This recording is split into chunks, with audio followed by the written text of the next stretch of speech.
嗨，大家，我是 Chat。上個星期翻咗香港啦，我以為咧翻咗香港每日都會化妝化到好精緻，根本沒有，都太趕啦！打翻人工之後又即刻出去，每日化妝咧根本就係特種兵嘅妝咯，勁簡單，仲簡單過喺台灣。我希望可以 chill 啲，即係慢慢整，一邊翻工一邊化。但係香港人真係特種，但係咧呢個妝咧受到超級多人嘅好評，所以咧我今日就想同大家分享我嘅特種兵妝。First thing first primer。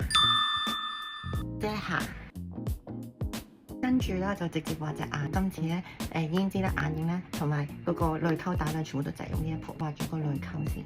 用佢個 matte 面粉紅色打底，再用佢啡啡地嗰個色畫喺眼尾，跟住就會佢用下面嗰個水潤啲嘅顏色咧，成條臥蠶印一次。最舊中意用粉紅色去畫臥蠶，嗰個咧比起米色咧係再自然啲。出眼影非常之簡單，攞佢嗰個痕色直接鋪，跟住佢有個深啲嘅畫喺眼尾啦，跟住啲嘅感覺，眼影就完成啦。佢有兩個 highlight 啦，佢係一個粗啲，一個小啲。粗啲嗰個咧會放喺雙眼皮嗰個接位，咁有啲嗰個就攞嚟做淚溝打亮啦。嗰盒嘢咧冇乜好深嘅色啦，所以我用眼線膠筆去盡量畫翻嗰隻眼嘅陰影出嚟。首先我會畫咗個內眼角先，我會畫到隻眼嘅1/3，大概咁樣啦。跟住再畫翻少少眼尾，但眼手啲同埋 extend， 補翻條眉毛同埋眼線。胭脂咧我用3個啦，前面用呢一個，中間用呢個，最後咧用呢個。第一個咩色咧可以膨脹放得入去嗰個位啦，第二個就會上喺呢度啦。我最近好中意化眼打斜嘅胭脂，最後就用最深色呢個陰影色打喺個顴骨上面，再化翻我個顴骨。